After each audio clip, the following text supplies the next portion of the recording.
क्या ईरान और अमेरिका के बीच कभी भी किसी भी वक्त जंग हो सकती है? क्या दोनों देश एक दूसरे पर हमला करने के लिए तैयार हैं? क्या ईरान परमाणु हथियार से लैस है? ये सवाल इस वजह से उठ रहे हैं क्योंकि अमेरिका की तरफ से लगातार दी जा रही धमकियों के बाद ईरान ने जिस तरीके से खुली चेतावनी अमेरिका को दी है, उससे तो ऐसा लग रहा है कि ईरान पर परमाणु हथियार हैं। दरअसल अमेरिकी राष्ट्रपति ट्रंप ईरान के परमाणु हथियारों को लेकर काफी गुस्से में हैं और यही वजह है कि ट्रंप ने ईरान को दो टूक कह दिया है कि अगर ईरान के साथ परमाणु डील पर सहमति नहीं बनती है तो तेहरान के खिलाफ कड़ी कार्रवाई की जाएगी।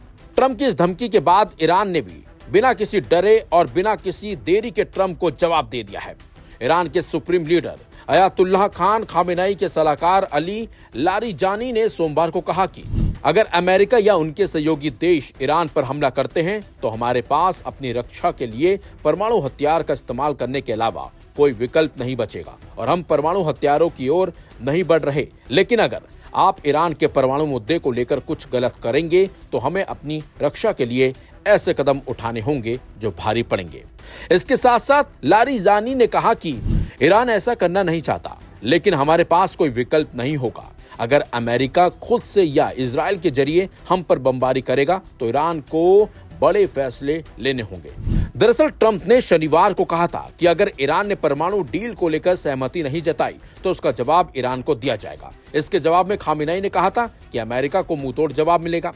हैरानी की बात तो यह है कि इससे पहले ट्रंप ने मार्च में खामेनेई को चिट्ठी लिखकर चेतावनी दी थी कि तेहरान को या तो नए सिरे से बातचीत के लिए सहमत होना पड़ेगा वरना सैन्य टकराव झेलना पड़ेगा।